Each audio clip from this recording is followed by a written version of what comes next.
Guys, nizere ko mwese mumeze neza, nizere ko mukomeje kugubwa neza. Uyu ni umwanya w'amakuru mu kinyarwanda, amakuru tubagezaho y'ibyamamare. Ndagira ngo mbabwire yuko umuhanzi Juno Kizigenza bigaragara yuko yabonye undi mukunzi. Uyu mukunzi yitwa Shenge. Shenge ni umukobwa uturuka mu karere ka Kamonyi, umukobwa wakuriye mu Kibozi.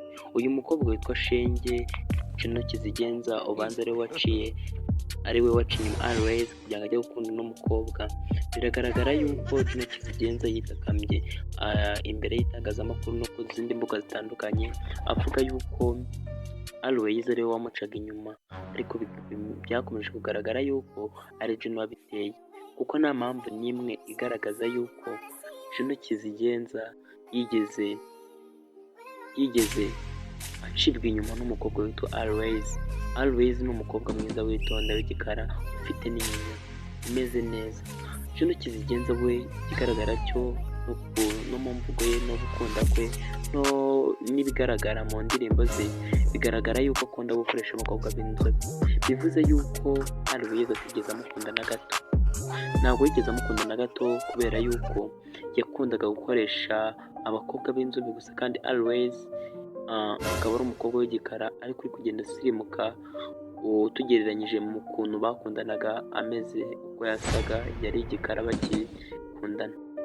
Ubu ngubu biragaragara yuko Juno Kizigenza yafataga n'umukobwa witwa Always, yamufataga nabi cyane.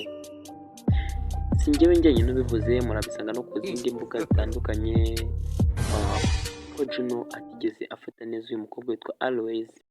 Always ni umukobwa wakuze, ari umukobwa witonda, umukobwa wakuze wakuriye mu cyaro, umukobwa wakuze ameze neza yitabwaho n'abandi. Juno Kizigenza nibwo yatangaje ko hari umukobwa ari gukunda muri ino minsi, umukobwa babirimo bamaranye ibyumweru bibiri, ari niwe yahangira indirimbo yitwa Shenge. Ubu ngubu mu kanya nahamagaye Juno Kizigenza yabasha kumfata, ariko mu gihe azanangariza andi makuru nzababwira ejo. Murakoze.